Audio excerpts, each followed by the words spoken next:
Hello friends, Dilip Dada here once again in front of you to discuss about the IPO of CE Info Systems Limited, which is well known by its brand Map My India.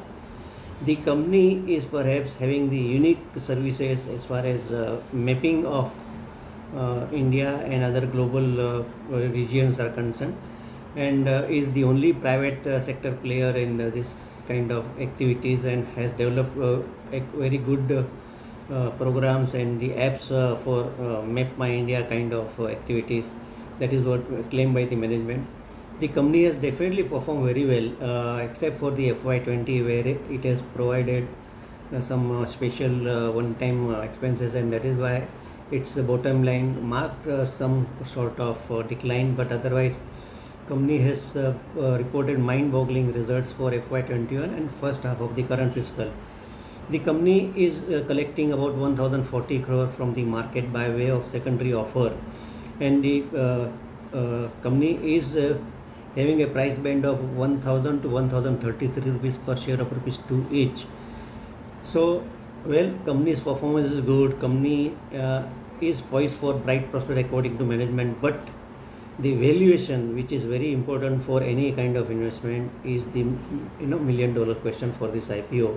As I have said, the company is taking about 1033 at the upper band for a share having a face value of rupees 2. So here I would say those who have surplus funds and can take a risk can definitely consider investment in this IPO. No doubt some sort of activity is also going on in this IPO in grey market, and that is why maybe listing owners also will be interested in this IPO. But in my view, this IPO can be considered for a long term only by the people who have surplus fund and are ready to take risk, because valuation is definitely very high.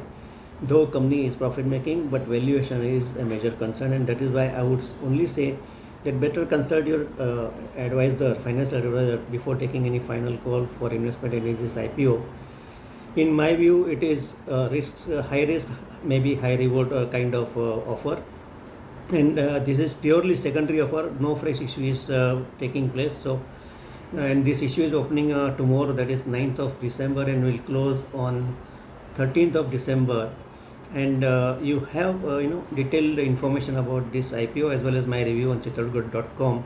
But for now, from my side, it is high risk, high yield. So that is why those who have surplus fund, who can take risk and who can hold for some long time, can definitely consider investment in this IPO. Others can consult their financial advisor and then take a final call. Thank you.